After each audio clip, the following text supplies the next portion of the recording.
Getting hyped when I aim up, elevating that game up, stepping up to the competition. Only first place, and that's how I'm living. I'm with it till they digging up my grave, eating all the things up on my plate. Game face when I step up into place. I was born and when I watched me elevate.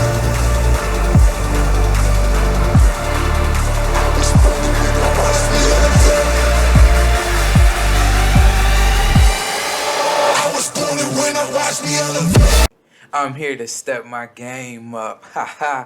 Y'all guys like that new intro? Yeah, I just made it this morning. So tell me what you think down below. It took me a while to figure out what song I was going to use, but I'm so happy that I found that. I wanted something a little bit of hip hop, a little bit of trap, and I found it. So yeah. But let's get into the show. We kicking it off the first week of August. We got a big show for you here tonight. My Our Tiny's in action. El Shirai's in action. Keith Lee Open Challenge. Trey Miguel versus Dragon Lee in our main event. Hopefully that's a banger. So let's get into the show. So Keith Lee comes on, says he wants to fight for the TV title right now. Davey Boy Smith Jr. from the newly purchased MLW comes out to face Keith Lee for the TV title. Santos Escobar and Legado del Fantasma are decked out in suits, watching on from the arena's press box. So yeah, a lot of things happen here. Keith Lee Open Challenge, Davey Boy Smith here from MLW. I purchased MLW, so yeah, kind of willing and dealing right now. I got basically 4 developmental companies.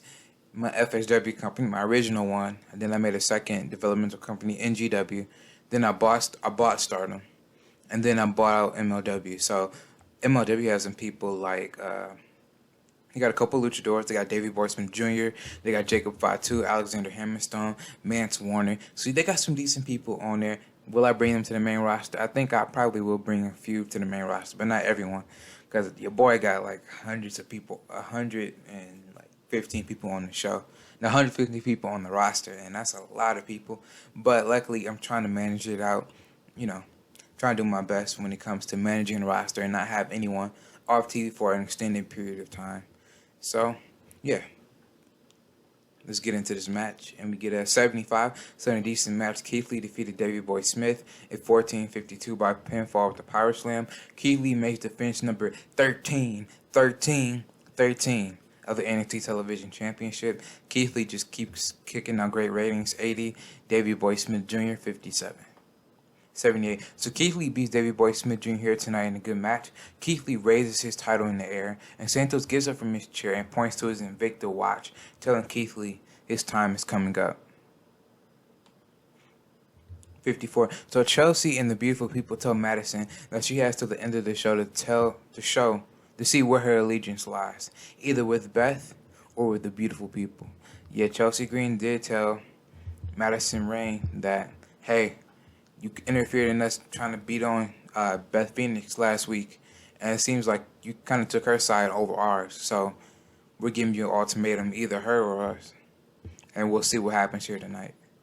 83. So Jessica Havoc makes her way to the ring. She says Alyssa Flash and Rosemary that they made a big mistake by attacking her, and now she will show them too no mercy. Alyssa Flash and Rosemary make their way down the entranceway. They gang up on Jessica 2-on-1. Alyssa is choking out Havoc until Tenille races down and clotheslines Rosemary out the ring. Tenille and Rosemary fight on the outside. Tenille slams Rosemary back first into the apron, taking her out. Then this allows Jessica Havoc to overpower Alyssa Flash and chokeslam her. Tenille gets in the ring with Jessica. They both I won't say stare down, but they look at each other for a bit. And the crowd is waiting for something to happen, either for them to do something, but Tenille gets up and leaves. So Jessica Havoc, I told you, remember in that segment a couple weeks ago where Jessica Havoc thought that she was friends with Tenille, and then last week Tenille said her and Jessica are not friends. So we saw that is there going to be any animosity for what happened, but no, it just looks like Tenille just beating Rosemary for what she did to her last week instead of really saving Jessica Havoc. 62. The Rising Sun defeated Brent and Brandon Tate in 7:46 when Kushida pinned Brandon Tate with the Midnight Express. Okay, Boa 46, well, not 46, Boa 49. Kushida 71. So those two are just a quality tag team. I'm glad that I'm building them up and getting them some spotlight. But the Britt and Brandon Tate, formerly the Boys and Ring of Honor, assigned them to developmental 43 and 47. But those aren't bad. I might bring them up to the main roster. But decent match to give the Rising Suns some momentum. 80. So Kushida tells Grizzly Young Veterans that they're standing in the ring right now if they want to fight. And Grizzly Young Veterans come out. And James says he's hurting at the moment and he can't fight. It's a little bit of a shoot, but it's really real. He has a rib contusion. Zach says, we'll let you know when we can fight. But when we do face off, it'll be GYV getting the 1, 2, 3. So Kathy asks Hiromu, why did he step up to Alex Shelley last week? And Hiromu simply says he wants to fight the best, and Alex Shelley's definitely one of them. And Alex says he and Hiromu used to work in New Japan at the same time. Hiromu's great, so that's why he'll accept his challenge. So we are getting Hiromu versus Alex Shelley, possibly at the beach, maybe on TV.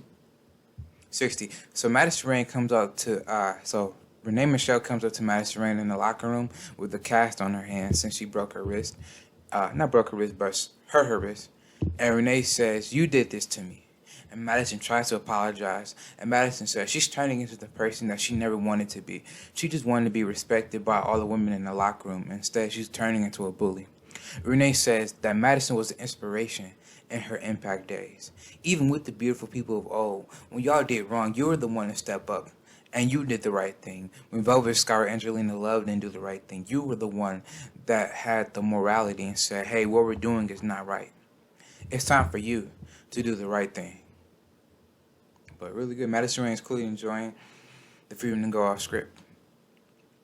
52, Kylie Ray defeated Sarah Ray at 11:49 by submission with the crossface. And this was an NXT Golden Ticket qualifier, so Kylie Ray is in the ladder match. Kylie Ray 50, Sarah Ray 57. Kylie Ray debuted her unstable firecracker gimmick. It got an initial rating of 4. I was hoping for at least average, but hopefully she'll get better with it as time goes on.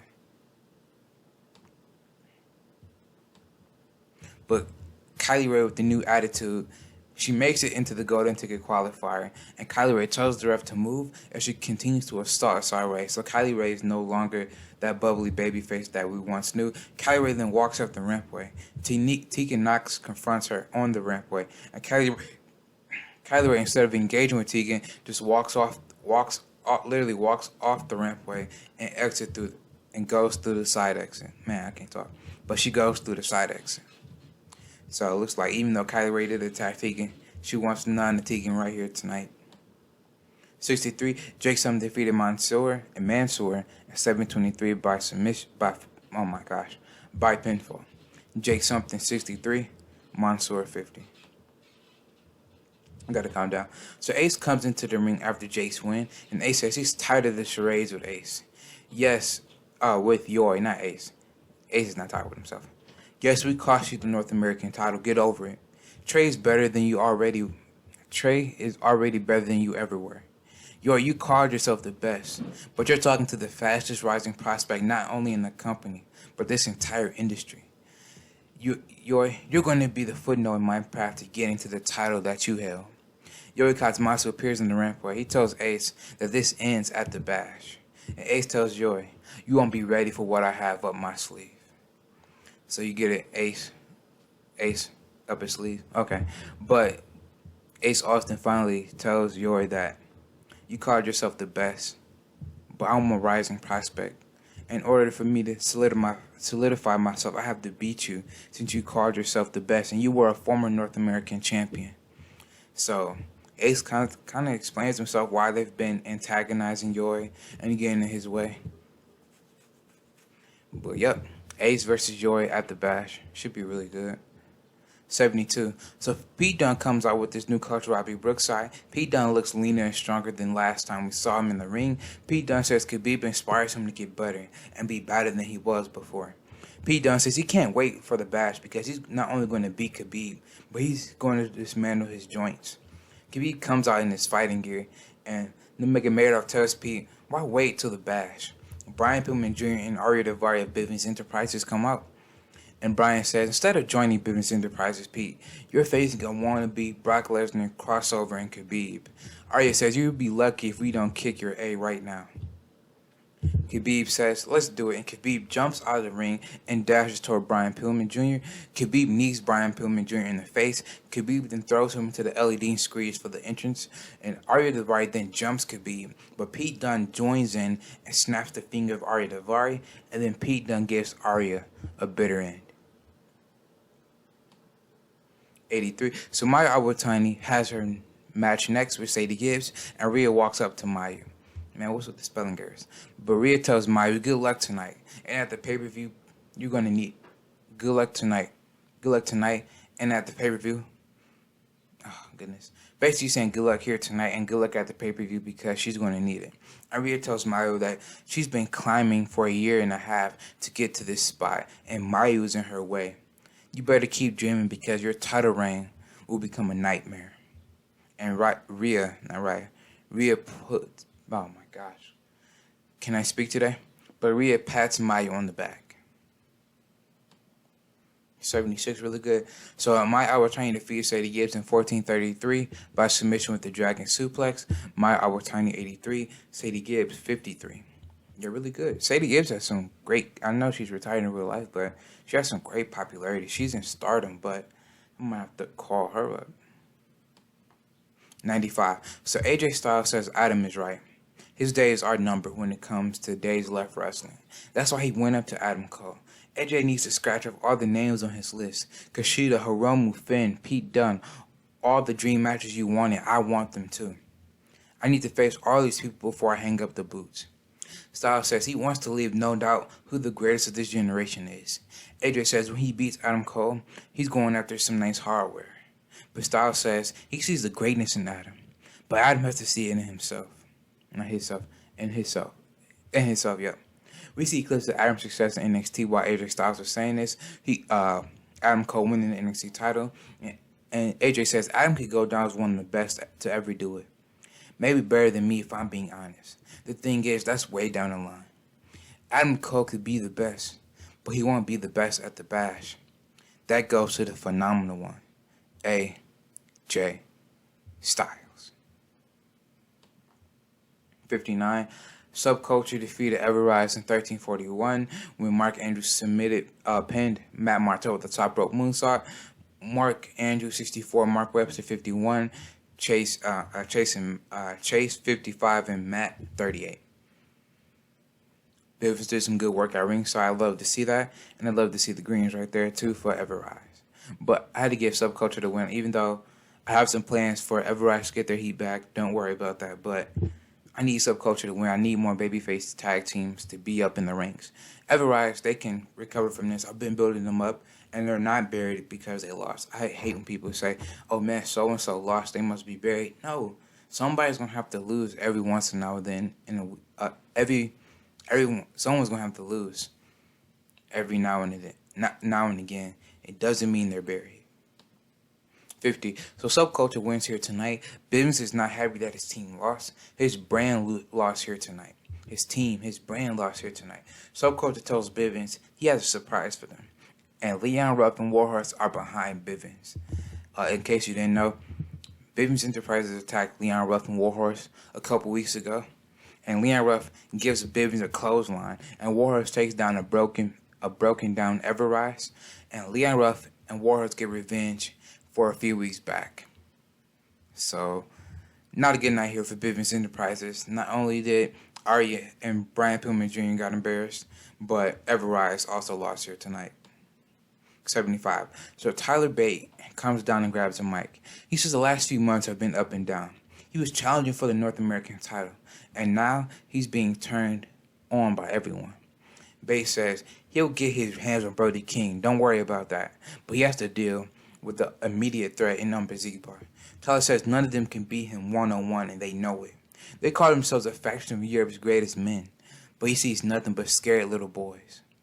Killing Dane comes on, and Dane says Tyler is becoming a nuisance, and it's time to take Tyler to the back and put him out of his misery. Bate tells Dane, we'll see if he can do that next week in the match. 56. Okay, here we go. So Chelsea Green comes down with Robert, Tay, and Paris. Chelsea tells Madison, time's up. Where's her choice? So Tay, Conti, and Paris grab Beth from commentary, and Green says, you either give us an answer, or Beth is going to have the same neck issues like her husband. Renee Michelle comes down and tells Green to stop. This is going too far.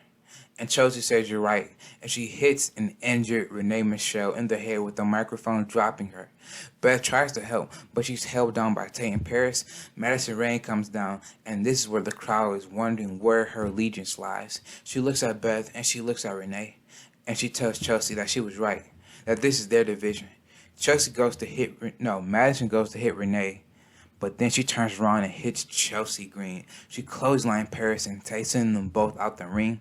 Madison Rayne helps Beth and Renee, and most importantly, she turns on the beautiful people. Like I said, I told y'all I would have plans for the beautiful people all throughout the summer, and this was planned from the get-go. I knew that once Madison Rayne was in the group, I knew it wasn't going to be permanent because I wanted to tell this story of Chelsea Green disrespecting the legends, and Madison Rayne in her own right is a legend of Impact, or a soon-to-be legend. But yeah, I already knew what the plans were when Madison joined the group. And yep, I knew that Chelsea was going to be disrespecting legends. And Madison Rayne is a legend, or, a very good woman that could become a legend in the near future. But yeah, when I told you I had plans, I told you I always think stuff through. And that's what happens. And Madison Rayne is now aligned against the beautiful people, and we'll see what comes of that. 79, really good match. In a decent match, oh man, one of the best matches of the series. Io Shirai defeated Konami in 13:48 by submission with the cloverleaf. Io Shirai 87, Konami, who's in Stardom, 52. Io Shirai grabs the mic and says this true Black Lotus was her mentor years ago. Lotus taught her a lot of things, a lot of what she does today. Lotus taught her new moves, how to show aggression, and most importantly, how to win. The thing with Lotus is that she's a user. She'll do anything to get ahead in this industry. Black Lotus used me, Mayu, and Kyrie to further ahead her agenda. She used us, and she'll do the same thing to those girls in Duragan Barada. I will stop Lotus and her plans. If that means going through Jungle, Utami, and Kamiko, then so be it. 50, okay, I like that. Really rated on Kathy Kelly's entertainment skills and on Jordan Grace's selling. So Kathy interviews Piper Niven, and Piper says she's just getting started in NXT, and she'll make the universe notice when she wins the golden ticket.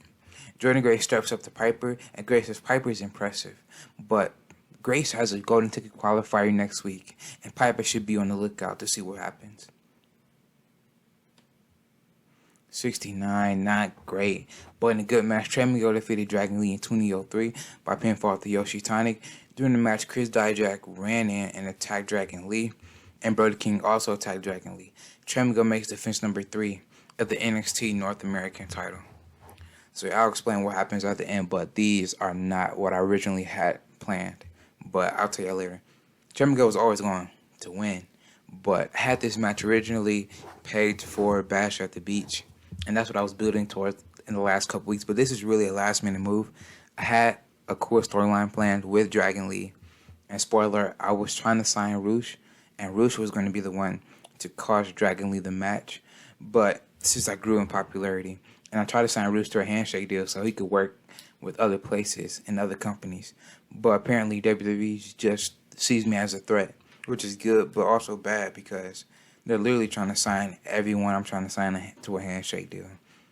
So that's just going to cost me more money and possibly my plans. So yeah, I already pre-booked this, so I really couldn't change it. I mean, I could have, but I promised y'all that, and I want to come through with my promises. But I was going to play a little Jealous Brother storyline with Dragon Lee and Roosh, but Roosh is with AAA, and the prices for Roosh was ridiculous. Like, WWE was going to offer him $100,000. I offered him $100,000, but then I went against it. Said that's not the best business-wise. Even though I have money, I shouldn't be spending it if I don't have to. And Roosh just wasn't, with this popularity, Roosh is great, but he's not worth it. He's not $100,000 great.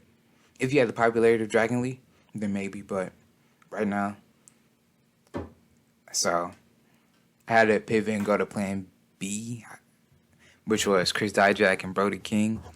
And Brody King, well, I'll just get to that later. But 69, not the best. What happened here?